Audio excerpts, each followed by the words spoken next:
जय श्री कृष्ण दोस्तों, राधे राधे। चांद के उस पर गृह लक्ष्मी की कहानी है। करवा चौथ का तैयारी में विवेक अपनी पत्नी रीतू का हाथ बटा रहा था और उसे याद आ रहा था वो पिछला करवा चौथ जिस दिन रीतू कोरोना से जूझ रही थी।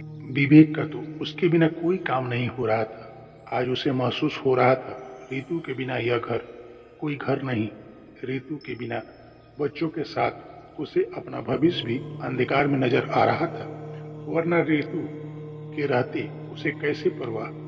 बस मन में हमेशा एक ही बात रहता कि ऋतु सब संभाल लेगी।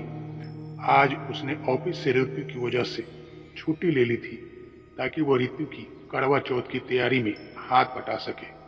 पहले वो अपने ऑफिस के कामकाज को महत्व देता था, लेकिन आज उसे महसूस हो रहा था पहले क्या जरूरी है।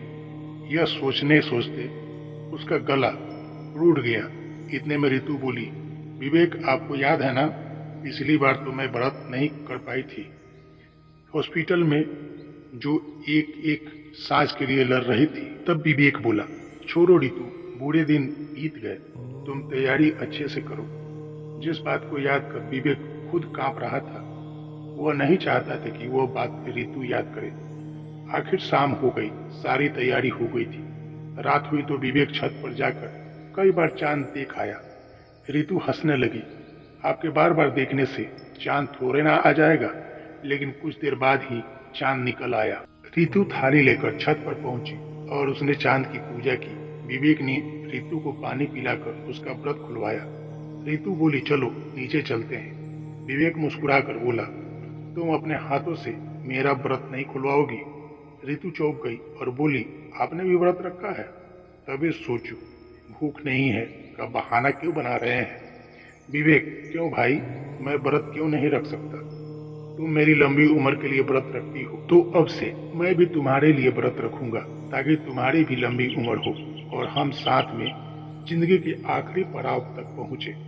तुम्हें पता है ना ऋतु, तुम होती हो तो मैं बिना किसी चिंता फिक्र के चांद के उस पार तक घूम आता हूँ, लेकिन तुम्हारे बिना इस घर में भी नहीं घूम सकता। यह मुझे अब पता चला है। तुम मेरे जीवन में हो तो सब कुछ मेरे पास है। तुम हमेशा खुश हो। ऋतु बोली, अब रुलाओगे क्या? चलो खाना खाते हैं, लेकिन मैं पहले अपना व्रत तो खुलवा दूं। और दोनों हंस पड़े। ऋतु ने विवेक को पानी पिलाया और दोनों हाथ में हाथ डाले नीचे आ गए।